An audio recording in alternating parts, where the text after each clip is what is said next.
అందరికీ నమస్కారం అండి. వారంలో ఒక్కొక్క రోజు ఒక్కొక్క దేవుడిని పూజించటం జరుగుతుంది. ఆదివారము సూర్యుడికి అంకితం చేయబడి ఉంది. ఆదివారం రోజు ఉపవాసాలు చేయటము, సూర్యుడికి అర్ఘ్యం సమర్పించటము, సూర్యదేవుని పూజించటము, దాన ధర్మాలు చేయటము మొదలైన వాటి వలన సూర్యుడి యొక్క అనుగ్రహాన్ని పొందటంతో జాతకంలో ఏర్పడిన గ్రహదోషాలన్నీ కూడా తొలగింపజేసుకోవచ్చు. ఆదివారం రోజు కొన్ని పనులు గనక చేసినట్లయితే అనేక చెడు ఫలితాలను పొందటం జరుగుతుంది. ఆదివారం రోజు ఏ పని ఆదివారం రోజు ఏ పనులు చేయాలి, ఏ పనులు చేయకూడదు అన్న విషయాలను ఇప్పుడు మనం ఈ వీడియోలో తెలుసుకుందాము. ముందుగా ఒక చిన్న రిక్వెస్ట్ అండి. మీరు ఈ వీడియో చూడడానికి ముందు ఓం సూర్యదేవాయ నమః అని కామెంట్ చేయండి. అలాగే మీరు మొదటిసారి మా ఛానల్ చూస్తున్నట్లయితే వెంటనే సబ్స్క్రైబ్ చేసుకోండి. పక్కనే ఉన్న బెల్ ఐకాన్ని యాక్టివేషన్ చేసుకుంటే మేము పెట్టే వీడియోలన్నీ కూడా మీకు ముందుగానే నోటిఫికేషన్గా వస్తాయి. ఇక లేట్ చేయకుండా ఆదివారం రోజు ఏ పనులు చేయాలి, ఏ పనులు చేయకూడదో, అసలు ఆదివారం యొక్క విశిష్టత ఏంటో ఇప్పుడు మనం తెలుసుకుందాము.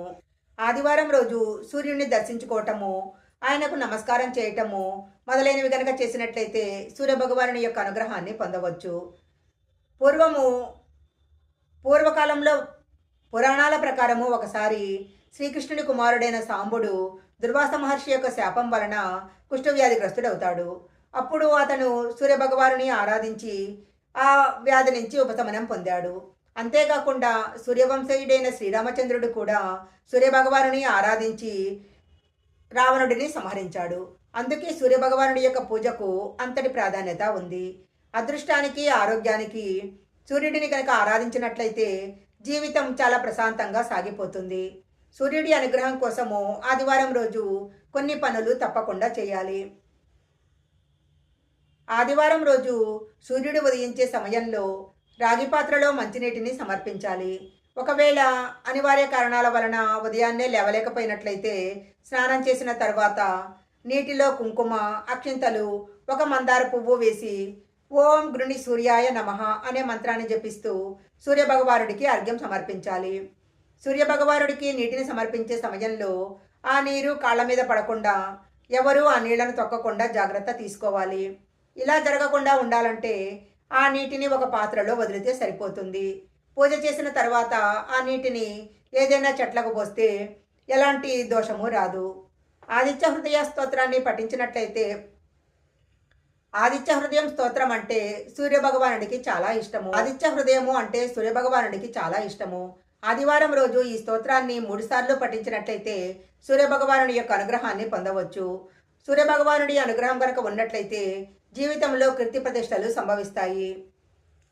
సూర్యభగవానుని కోసము ఆదివారము కొంతమంది ఉపవాసం ఉంటూ ఉంటారు. ఆదివారము ఉపవాసం కనుక ఉన్నట్లయితే సూర్యభగవానుని యొక్క అనుగ్రహాన్ని తొందరగా పొందవచ్చు.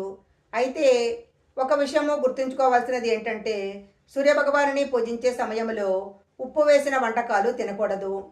ఆదివారము సూర్యభగవానుడి ఆశీర్వాదం కోసం మాత్రమే కాకుండా లక్ష్మీదేవత యొక్క ఆశీర్వాదం కోసం కూడా కొన్ని పూజలు చేయాలి. ఆదివారం సాయంత్రము ఇంటి ప్రధాన ద్వారానికి ఇరువైపులా ఆవు నెయ్యితో దీపాలు వెలిగించాలి. ఇలా గనక దీపాలు వెలిగించినట్లయితే లక్ష్మీదేవి యొక్క అనుగ్రహాన్ని పొందవచ్చు. సూర్యభగవానుడి పూజలో రావి చెట్టుకి ఎక్కువ ప్రాముఖ్యత ఉంది. హిందూ సాంప్రదాయంలో రావి చెట్టును పూజిస్తూ ఉంటారు.